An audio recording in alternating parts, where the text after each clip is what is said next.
Hello friends, welcome to GK study. आज की इस वीडियो में एचपीटीजीटी नॉन मेडिकल कमीशन 2025 के लिए सिलेबस को डिस्कस करेंगे। वैसे तो यहाँ पर वेट हो रहा था एचपीआरसीए के ऑफिशियल सिलेबस का, बट मुझे नहीं लगता है कि बहुत जल्दी वो सिलेबस आउट करेंगे, क्योंकि 15 नवंबर के बाद तो एग्जाम्स बोले गए हैं कि एग्जाम हो जाएंगे। पंचायत के इलेक्शन भी जो है वो पोस्टपोन हो गए हैं, तो कहीं ना कहीं चांसेस हैं कि एग्जाम आपके कंडक्ट हो सकते हैं।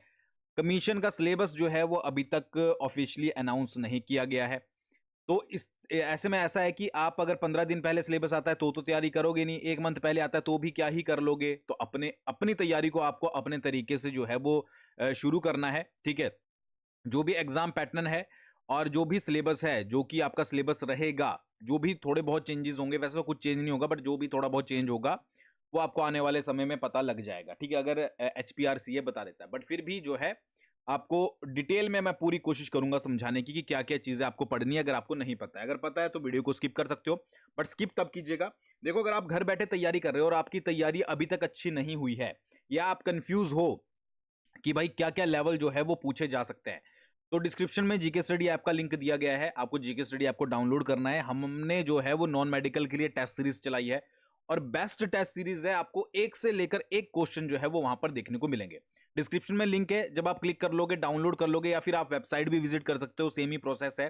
तो यहाँ पर एक पेड टेस्ट सीरीज का ऑप्शन आपके पास आएगा। इस पर जब आप क्लिक करोगे तो आपके पास कुछ ऐसा इंटरफेस खुल जाएगा जिसमें आप एचपीटीजीटी नॉन मेडिकल की 4th नंबर पर टेस्ट सीरीज देख सकते हो। इसके अलावा और भी टेस्ट सीरीज है, जेबीटी की है, टीजीटी आर्ट्स की है, ठीक है, मेडिकल की है, बट यहाँ पर हम फिलहाल के लिए बात कर रहे हैं नॉन मेडिकल की।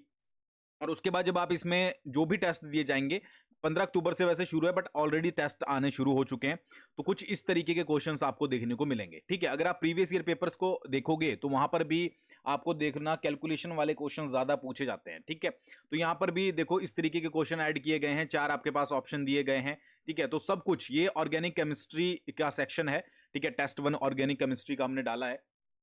उसी तरीके से सारे टेस्ट आपको जो है वो मिलेंगे, और कोशिश ये रहेगी कि मैक्सिमम चीजें जो है वो उसमें आपकी यहाँ पर इंक्लूड करवाए जाएं, ठीक है। इसके अलावा आपको जो है वो 5 फुल मॉक टेस्ट भी मिलेंगे, जो कि एग्जाम टाइम पे मिलेंगे, कि आपको ये पता लगे कि कैसे एचपीआरसीए जो है वो आपका सीबीटी एग्जाम लेगा।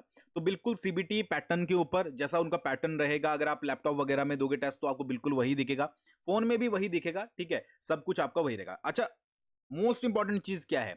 मोस्ट इंपॉर्टेंट चीज ये है कि आप जो भी टेस्ट दोगे उसकी पीडीएफ को डाउनलोड कर सकते हो। इस तरीके की पीडीएफ आपको मिलेगी, जहां पर आपको क्वेश्चन मिलेगा, उसका आंसर मिलेगा और उसकी एक्सप्लेनेशन मिलेगी, ठीक है। क्वेश्चन मिलेगा, आंसर मिलेगा और उसकी एक्सप्लेनेशन मिलेगी, ताकि एक बार आपने टेस्ट दे दिया, 2 बार आपने टेस्ट दे दिया, बार बार आपको जो है वो टेस्ट देने की जरूरत ना पड़े।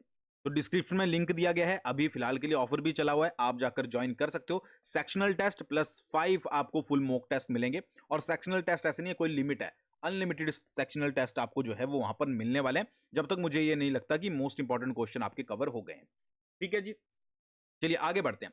देखो, एग्जाम पैटर्न की अगर बात करें तो आपको पता ही होगा कि सब्जेक्ट रिलेटेड जो क्वेश्चन पूछे जाएंगे वो 140 पूछे जाएंगे, और अदर सेक्शन जो होंगे वो 60 नंबर का होगा, ठीक है जी। यानी कि आपके जो हैं वो 100 मार्क्स के क्वेश्चन पूछे जाएंगे, और होंगे कितने, 200 क्वेश्चन जो हैं वो यहां पर होंगे, यानी कि एक क्वेश्चन आपका आधे नंबर का होगा।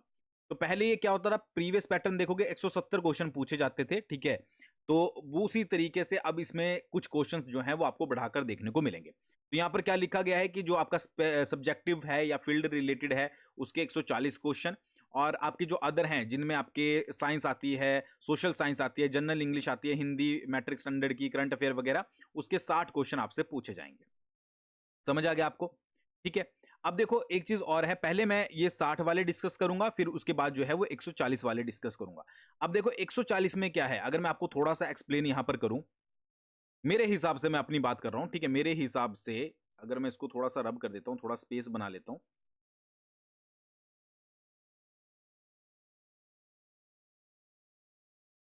देखो ये जो 140 है, इसमें मेरे हिसाब से जो आपसे क्वेश्चन पूछे जाएंगे, मैथ्स का जो सेक्शन रहने वाला है वो आपका 50 मार्क्स का रहेगा, ठीक है। यानी कि 50 मार्क्स मतलब 50 क्वेश्चन आपके इससे पूछे जाएंगे।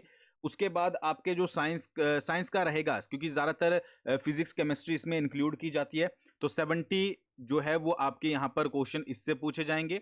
और जो आपका साइकोलॉजी वाला या पेडागोगी वाला सेक्शन रहेगा, ठीक है, पेडालॉजी वाला, उसमें 20 क्वेश्चंस जो हैं वो यहाँ से पूछे जाएंगे। तो ये आप एक तरीके से थोड़ा-सा जो है वो मान कर चल सकते हो, क्योंकि जो आपका सब्जेक्टिव होता है नॉन मेडिकल का, उसमें आपका मैथ्स सेक्शन आता है, साइंस सेक्शन आता है और साइकोलॉजी वाला इंक्लूड किया जाता है। तो अगर आप प्रीवियस पेपर देखोगे 2020 का, तो 2020 में जो मैथ्स से क्वेश्चन पूछे गए थे वो 39 क्वेश्चन के आसपास पूछे गए थे। ठीक है, 1-2 क्वेश्चन ऊपर नीचे हो सकता है। साइंस के जो पूछे गए थे 66 क्वेश्चंस के आसपास पूछे गए थे और इसके अलावा साइकोलॉजी के जो है वो 10 टू 12 क्वेश्चन के आसपास पूछे गए थे और ये तब था जब 170 क्वेश्चन आपसे पूछे जाते थे।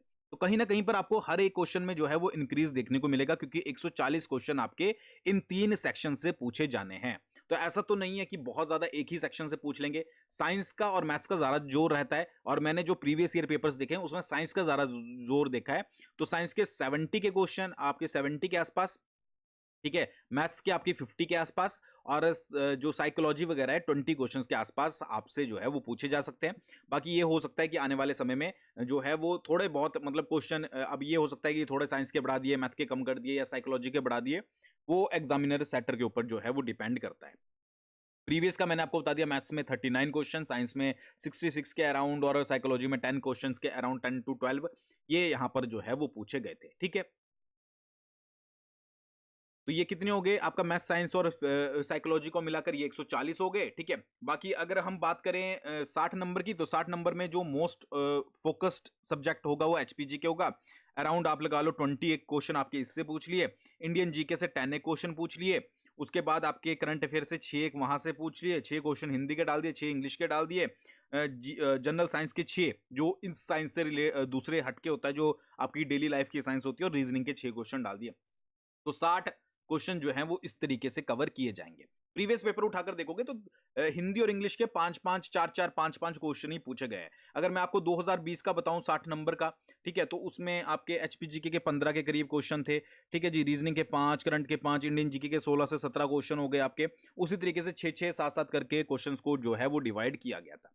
बट एग्जैक्ट आपको कोई भी नहीं बता सकता, क्योंकि जब यहां पर बोला गया है कि 140 क्वेश्चन पूछे जाएंगे, तो आप प्रीवियस ईयर पेपर को नहीं देख सकते कि उसमें जितने पूछे गए हैं वही यहीं पर पूछे जाएंगे।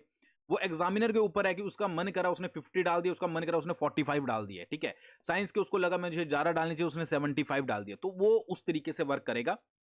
बट जहां तक मुझे लगता है 140 में मैथ, साइंस और फिजिक जो साइकोलॉजी वगैरह है उसको इक्वली जो है वो आपका डिवाइड किया जाएगा। साइकोलॉजी के थोड़े कम रखे जाते हैं, मैथ्स और साइंस के ऊपर ज्यादा फोकस किया जाता है अगर आप पुराने पेपर्स को देखोगे। तो ये थोड़ा सा आपका रहने वाला है।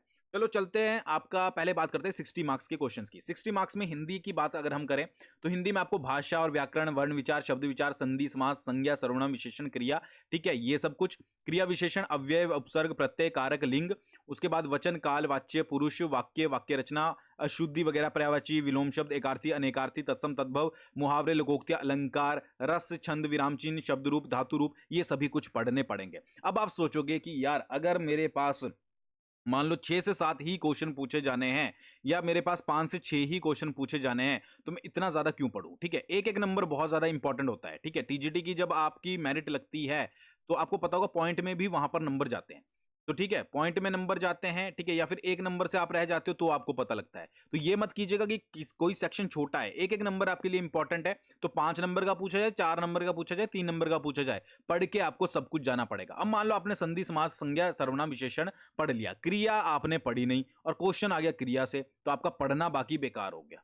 तो इसलिए हर एक सेक्शन को पढ़ के आपको जाना है, क्योंकि एग्जाम बहुत टाइम बाद आया है। ठीक है, और ये मत समझिएगा कि 140 वाले सेक्शन पर मैं फोकस कर लूंगा, 60 वाले सेक्शंस को जो है वो मैं यहां पर छोड़ दूंगा। ठीक है जी, तो 60 वाले सेक्शन को अगर आप छोड़ दोगे तो वो आपको नुकसान ही देखना पड़ेगा।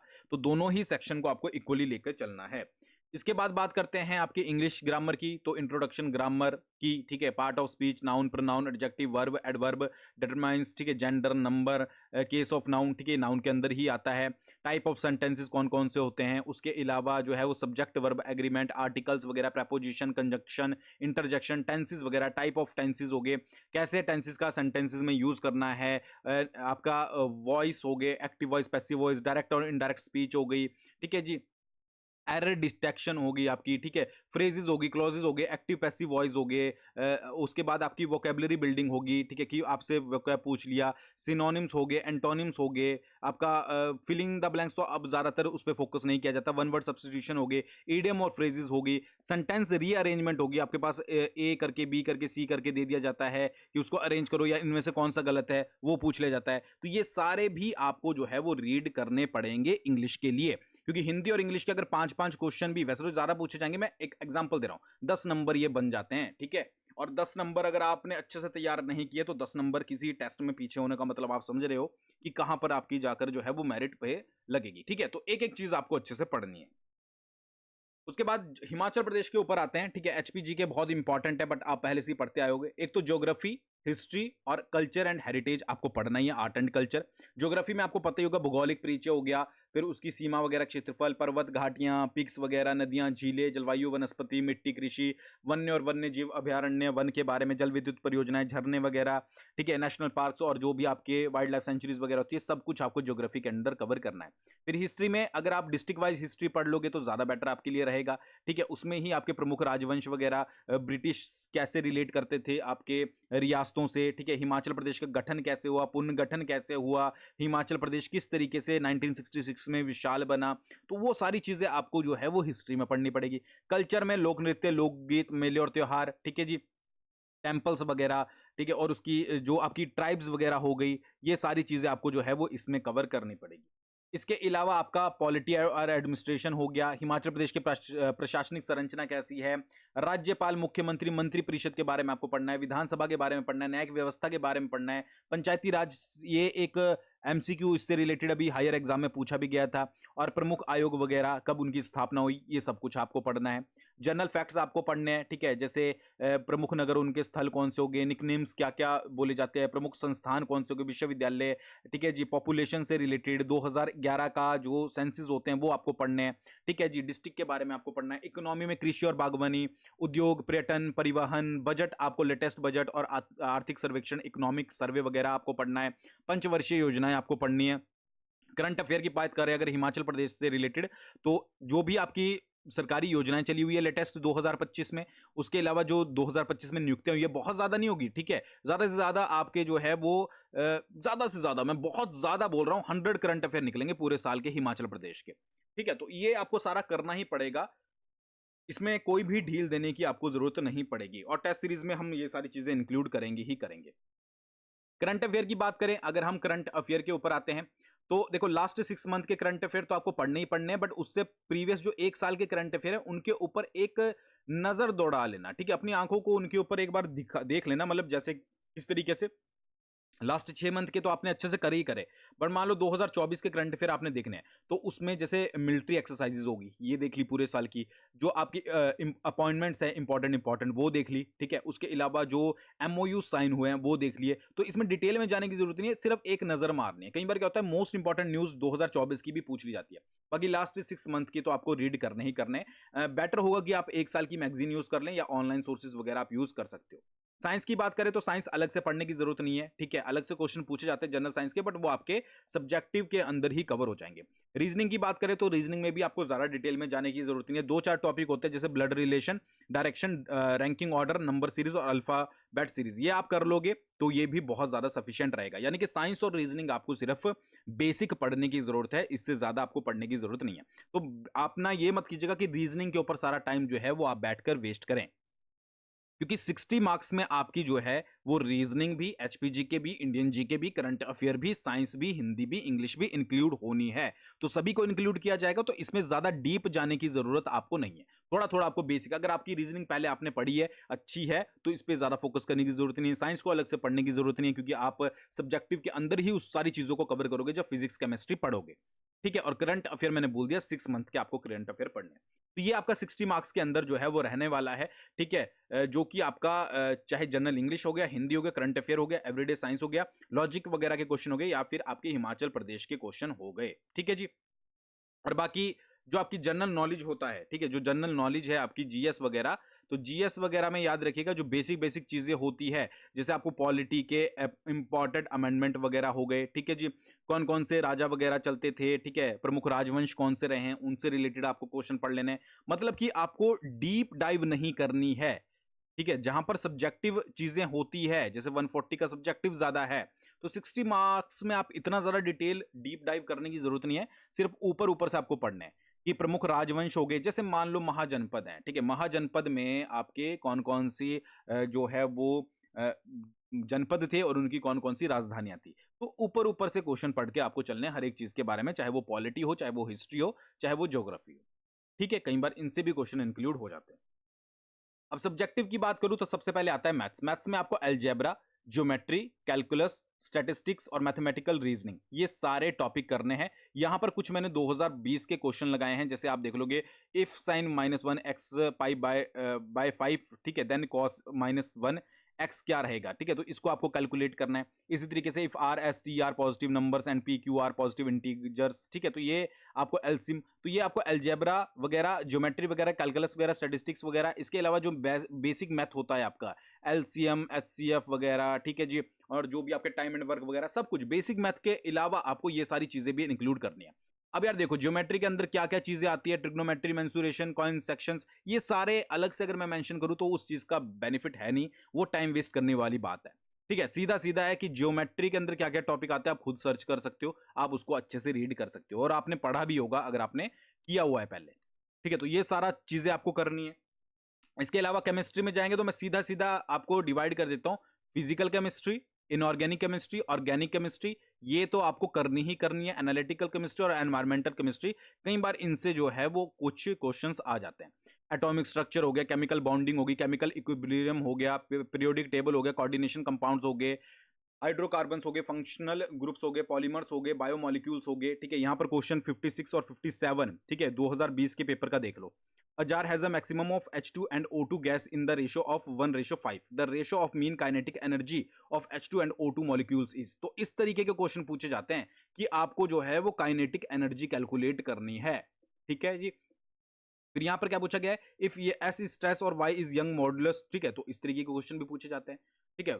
तो ये एक सैंपल मैंने क्वेश्चन दिए हैं जो मेरे पास आए, तो मैंने यहां पर ऐड कर दिए कि आपको जो है वो कैलकुलेशन वाले क्वेश्चन भी पूछे जाते हैं, चाहे वो फिजिक्स हो चाहे वो केमिस्ट्री हो, ठीक है, और आपके पास डायरेक्ट क्वेश्चन भी जो है वो यहां पर पूछे जाते हैं। तो आपको इनऑर्गेनिक केमिस्ट्री, ऑर्गेनिक केमिस्ट्री, जैसे मैंने पहले आपको अपनी टेस्ट सीरीज में भी क्वेश्चन दिखाया था, पहले हमने ऑर्गेनिक का डाला है, फिर हम इनऑर्गेनिक का डालेंगे, सारी चीजें आपको जो है वो इंक्लूड करवाई जाएंगी।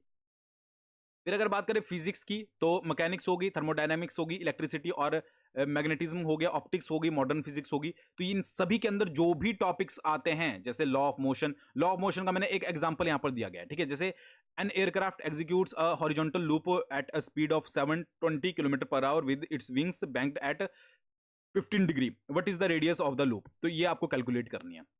अब आप बोलोगे ये तो बहुत टफ क्वेश्चन है भाई, 11th या 12th क्लास का क्वेश्चन है ये, तो इस तरीके के क्वेश्चन आपसे पूछे जाते हैं। तो laws of thermodynamics, heat transfer, kinetic theory of gases, kinetic circuit वगैरह, ये सब कुछ आपको जो है वो न्यूक्लियर फिजिक्स, ठीक है, पार्टिकल फिजिक्स, एटॉमिक स्ट्रक्चर वगैरह, wave optics, ray optics, optical instrument, ये सब कुछ आपको करना पड़ेगा, और ये सब कुछ ही पूछा जाता है। अगर आप पेपर उठाकर आपने देखा होगा, अगर आपने देख लिया होगा, तो ये सारी चीजें पूछी जाती है। तो ये अपने आप कर लीजिएगा। बाकी जब ऑफिशियल सिलेबस आएगा उसमें कुछ ज्यादा आपको डिटेल नहीं देंगे, ठीक है, जब आएगा आपको पता लग जाएगा, और आएगा कि नहीं आएगा उसका भी कुछ पता नहीं है। बोल तो दिया इन्होंने 15 तारीख के बाद एग्जाम है, कभी भी हो सकता है दिसंबर से पहले, तो सिलेबस तो अभी तक आया नहीं, तो अपनी तरीके से आपको तैयारी करनी पड़ेगी, और जो टेस्ट सीरीज ज्वाइन किए करेगा तो सीबीटी पैटर्न के अकॉर्डिंग ही आपकी जो है वो तैयारी होगी। तो थैंक्स फॉर वॉचिंग, बहुत जल्दी मिलते हैं नेक्स्ट वीडियो के साथ।